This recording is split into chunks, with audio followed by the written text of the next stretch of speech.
Israel, may spy sa loob ng Iran military force? We took out thousands of terrorists, including Nasrallah himself, and Nasrallah's replacement, and the replacement of his replacement.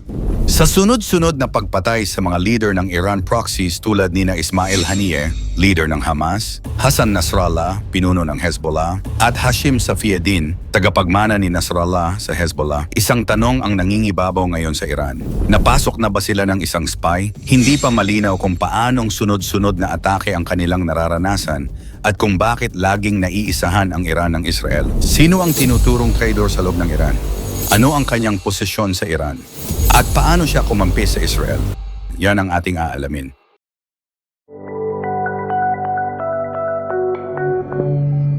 Ang itinuturong suspect ngayon ay si Ismail Qani, ang chief ng Quds Force ng Islamic Revolutionary Guard Corps, IRGC. Siya ang responsable sa pangangasiwa ng mga proxy operations ng Iran mula sa pagpaplano ng mga atake hanggang sa pag-aalaga ng mga alyansa. Ngunit ang biglaang pagkawala ng mga leader ng proxy groups tulad ng Hamas at Hezbollah ay nagdulot ng hinala laban sa kanya. Si Qani ang kasalukuyang namumuno sa Quds Force, isang unit ng Islamic Revolutionary Guard Corps, IRGC, na dalubhasa sa mga hindi traditional na anyo ng pakikidigma tulad ng espionage, covert operations, at pagsuporta sa mga proxy wars. Ang unit na ito ang responsable sa pagbuo at pagpapanatili ng mga alyansa ng Iran sa mga grupo sa rehiyon, gaya ng Hezbollah sa Lebanon at Hamas sa Gaza, pati na rin sa mga operations sa Syria, Iraq, at iba pang lugar. Bilang leader ng Quds Force, hawak ni Qani ang kapangyarihang direktang makipag-ugnayan sa mga leader ng mga proxy groups at mga strategic partner ng Iran sa labas ng bansa. Ang kanyang posisyon ay naglalagay sa kanya sa isang natatanging posisyon ng kapangyarihan dahil may direktang access siya sa mga sensitibong impormasyon, estratehiya at plano ng Iran para sa pangrehiyong seguridad. Dahil dito, siya ang nasa tamang posisyon para magkaroon ng mga impormasyong hindi basta-basta nakukuha ng iba at ito rin ang dahilan kung bakit lumakas ang mga akusasyon laban sa kanya. Sa harap ng sunod-sunod na pag-atake na tila alam ng Israel ang bawat galaw ng Iran at mga alyado nito, nagkaroon ng suspetsa na baka siya ay nagtatrabaho para sa kalabang kampo. Ang ideya na ang mismong pinuno ng Quds Force ay maaaring isang espiya ng Israel ay nagdudulot ng malaking pagkabahala sa loob ng Iran dahil kung ito'y totoo, maituturing itong isang napakalaking banta hindi lamang sa seguridad ng IRGC, kundi pati na rin sa buong estratehiyang militar ng Iran sa rehiyon. Ano ang mga indication na may spy sa loob ng Iran? Sunod-sunod na trahedya ang tumama sa mga kaalyado ng Iran. Una, noong Hulyo 31, napatay si Ismail Haniyeh, leader ng Hamas, sa Tehran. Ayon sa mga ulat, naganap ito sa isang guest house na mahigpit ang seguridad ng IRGC. Maraming nagtatanong kung bakit hindi natunton ang bomba na naging sanhi ng pagkamatay ni Haniyeh. Sumunod naman ang pagpatay kay Hassan Nasrallah, pinuno ng Hezbollah, noong Setyembre 27 sa Beirut. Nasawi siya sa loob mismo ng headquarters ng grupo. Kapagtaka kung paano nalaman ng Israel ang eksaktong lokasyon niya. Hindi pa doon natatapos.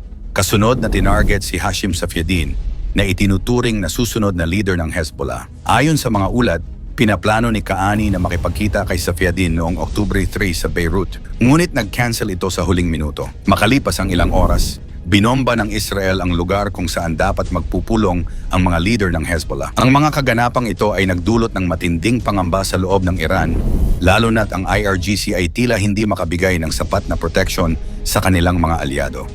Sa kabila ng kanilang mahigpit na seguridad, patuloy pa ring nalulusutan ang mga operasyon nila na tila nagpapahiwatig na may mga mata at tenga ang kalaban sa kanilang hanay. Ito ang dahilan kung bakit may mga haka-haka na may espiya ng Israel na naka-embed sa loob ng militar ng Iran, na nagiging sanhi ng matinding tensyon at pagtatanong sa kanilang seguridad at kakayahan sa rehiyon. Ano na ang nangyari ngayon sa Iran at Israel? Dahil sa mga sunod-sunod na insidente, bumalik si Qani sa Iran noong nakaraang linggo at doon nagsimulang maglabasan ang iba't ibang haka-haka. Unang iniulat na nawawala siya, ngunit kinumpirma ng mga opisyal na siya ay buhay at nasa maayos na kalagayan. Gayunpaman, lumitaw ang mga balita na siya ay iniimbestigahan at di umano'y dumanas ng atake sa puso habang ini-interrogate. Hindi ito ang unang pagkakataon na may lumabas na balitang may espiya sa loob ng Iran military forces. Kung totoo man ito, seryosong banta ito sa seguridad ng IRGC, lalo na't si Qani ang pinuno ng kanilang Quds Force. Sa ngayon, nagsimula na raw ang malawakang paghahanap sa mga posibleng espiya sa loob ng kanilang hanay. Mismong IRGC ang nasangkot sa 3 insidente ng pagpatay sa mga pangunahing leader ng Iran proxies. Sa 3 insidenteng ito, hindi lang basta operasyon ang kinwestiyon, kundi pati na ang seguridad sa loob ng kanilang hanay. Paano nga ba nakakalusot ang Israel sa seguridad ng IRGC? Ang ganitong mga katanungan ay nagdulot ng pagkahati-hati at away sa loob ng Iran Military Force. Ang Quds Force, na noon ay itinuturing na backbone ng Iranian foreign operations, ay ngayon nasa ilalim ng matinding scrutiny. Kahit si Kaani, na dati tinitingala, ay pinag-iisipan na rin kung siya ay tunay na nagtatrabaho para sa kapakanan ng Iran o kung siya ay isang traidor. Posibleng pagbabago sa estratehiya at relasyong panlabas. Ang mga kaganapan ay nagpapakita na maaaring nagtagumpay ang Israel sa pagkalat ng paranoia sa Iran. Sa sunod-sunod na pag-atake, hindi lang mga tao ang nawawala, kundi ang tiwala ng mga leader sa isa't isa. Kung totoong may espiya nga, hindi malayong magkaroon ng malaking pagbabago sa estratehiya ng Iran. Paano kung may iba pang nakapasok sa kanilang hanay? Sa ganitong estado ng takot at suspetsa, baka magpatupad ng mas mahigpit na seguridad ang IRGC o maglunsad ng pagbabago sa kanilang hanay. Sa kabilang banda, maaaring gamitin naman ng Israel ang sitwasyong ito para sa kanilang kapakinabangan dahil habang abala ang Iran sa internal na investigasyon, maaaring magpatuloy ang kanilang operasyon sa Middle East. Global implications. Ano ang epekto nito sa ibang bansa? Para sa mga bansang kaalyado ng Iran tulad ng Russia at China, ang sunod-sunod na insidente ng pagpatay ay nakakaalarma. Baka isipin nila na hindi naganap ang proteksyon na kayang ibigay ng Iran, lalo na kung ang mismong military nito ay nagkakaroon ng mga malalaking problema sa seguridad. Dahil dito, maaaring humina ang tiwala nila sa kakayahan ng Iran na maging maaasahang partner sa rehiyon.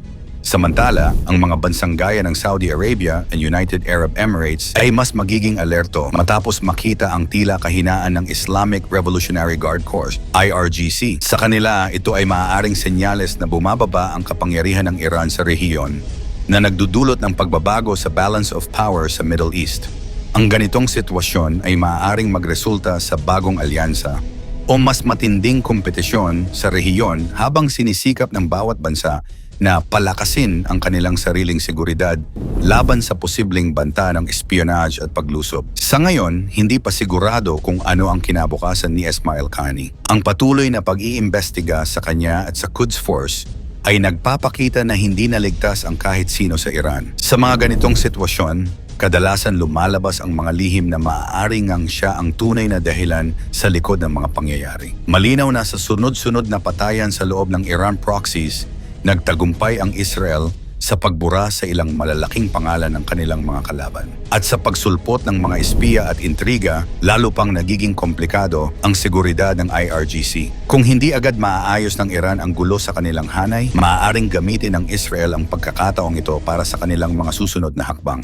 Ang tanong ngayon, magtatagal pa kaya si Qaani sa kanyang posisyon? Tuluyan na kayang matatalo ng Israel ang Iran? Ikomento mo naman ito sa ibaba. Huwag kalimutang mag-like and share. Maraming salamat at God bless.